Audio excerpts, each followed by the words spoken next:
Greetings, citizens of the world. We are anonymous. There's been a lot in the news lately. From threats of war, to future space endeavors, to very different ends of the spectrum with vastly different consequences for humanity.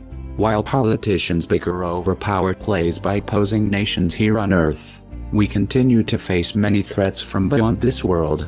The unfortunate truth is that while our generation may survive the next 100 years, it's only a matter of time till humanity as a whole faces catastrophe on a global scale. We occupy one tiny world, around a single star out of billions, in a single galaxy out of trillions in the observable universe. That alone shows how fragile our species really is. Thus we come to a realization, and an inevitability. Earth cannot remain our only home forever.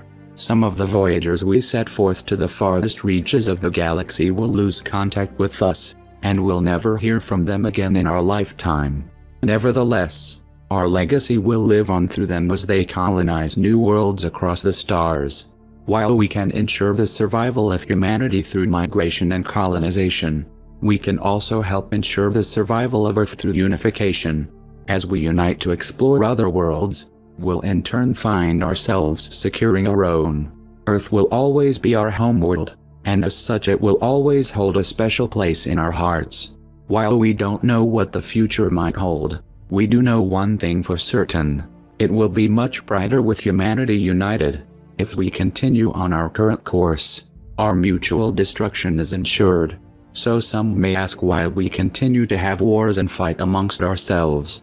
Humans are influenced by their cultures and many other factors growing up. From what their parents believed, to what school and religion teaches them. With that in mind, it's no wonder with over 270 religions, 196 countries, and with modern society being derived from thousands of different cultures, that people tend to bump heads on worldly views. Nonetheless, those differences are what makes humanity so unique. Rather than being used to divide us, they are precisely what should be bringing us together. From art, to food, and even technology, those differences in culture make humanity, and that's what should be celebrated. Every year we do share in a celebration. People from all over the world come together to celebrate the new year. We stand together and share in our cultures, and for one day we are united as a planet. Now we must channel that same energy and use it into coming together again. Not for personal gain, not for the promise of money or fame, but to embark in the greatest journey humanity has ever made. It took just 12 years to go from launching the first artificial satellite, to landing humans on the moon and returning them back to Earth safely. In the 43 years since Apollo 17, humanity has never gone back, nor accomplished a greater manned mission. Not for a lack of money, nor a lack of technology, but because priorities changed and collectively humanity no longer has the drive to venture beyond Earth. With that being said, the direction and future of humanity itself is on the line, and our priorities must be clear. Due to the theory of special relativity, interstellar travel is possible within our lifetime, and entirely doable with technology that on a much smaller scale already exists today. Therefore the choice is now entirely up to you.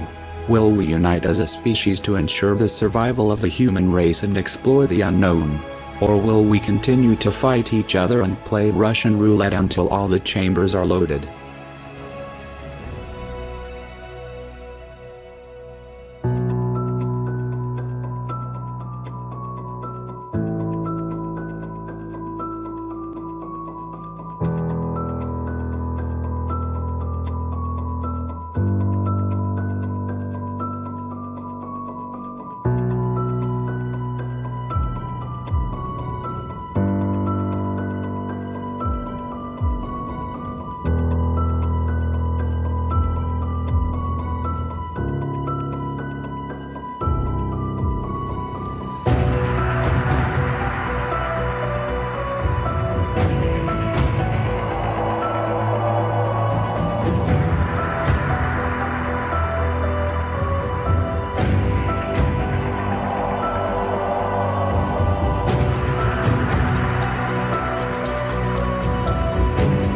Russia's hacked into a lot of things. China's hacked into a lot of things. Russia even hacked into the Democratic National Committee.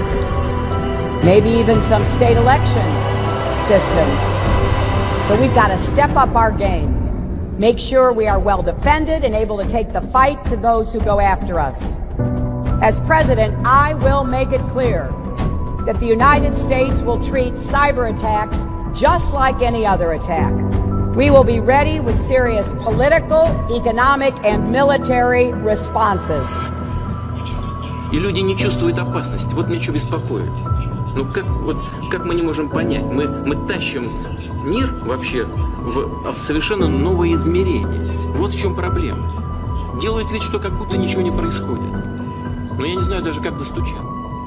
Extraordinary display of Russian military power just a few miles off the British coast. One Moscow newspaper called it an armada, and its chosen route straight down the English Channel is likely to have been chosen deliberately. You differ with the current administration, with the Obama administration now, and having said you support a no-fly zone in Syria. If, say, you're president and that no-fly zone is in effect and a Russian jet flies into that no-fly zone and they refuse warnings to leave, do you give the order to shoot down a Russian jet? Well, that's a hypothetical that I think there are many steps you have to go through and decisions you have to make before you ever get to that. And the Russians would be certainly warned. There's been military discussions now to, as they say, deconflict airspace. So I think it would be highly unlikely if this were done in the right way. But ultimately, a no-fly zone is an anti-aircraft proposition. It is. You have talked about, and in the last debate and again today, that you would impose a no-fly zone to try to protect the people of Aleppo and to stop the killing there. President Obama has refused to do that because he fears it's going to draw us closer or deeper into the conflict. And General Joseph Dunford, the chairman of the Joint Chiefs of Staff, says, you impose a no-fly zone, chances are you're going to get into a war, his words, with Syria and Russia. I know you keep referring to Barack Obama all night here, but you in Syria talked about a no-fly zone, which the president certainly does not support, nor do I support, because A, it will cost an enormous sums of money. Second of all, it runs the risk of getting us sucked into perpetual warfare in that region. Right now, Senator, for us to control all of the airspace in Syria would require us to go to war against Syria and Russia. That's a pretty fundamental decision that certainly I'm not going to make.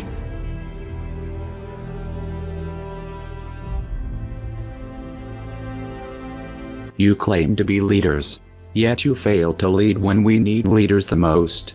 Globally, we are heading in some very dangerous directions. We are on courses that will lead to the senseless deaths of innocent people. Courses that could easily be altered towards peace. Deaths so simply avoided.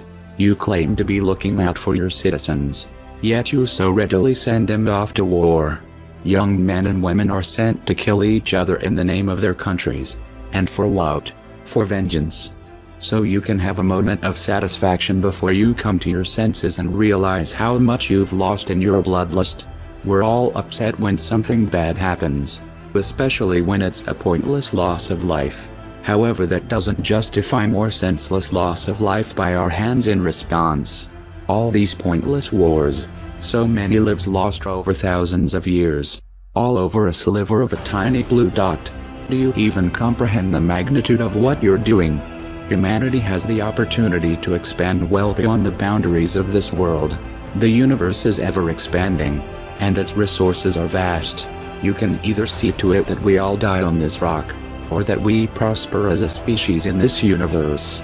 The choice is yours.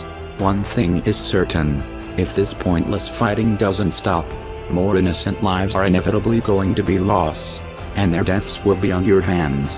You have a choice right now to really prove you're the leaders you claim to be. To put the citizens before your own comforts and desires.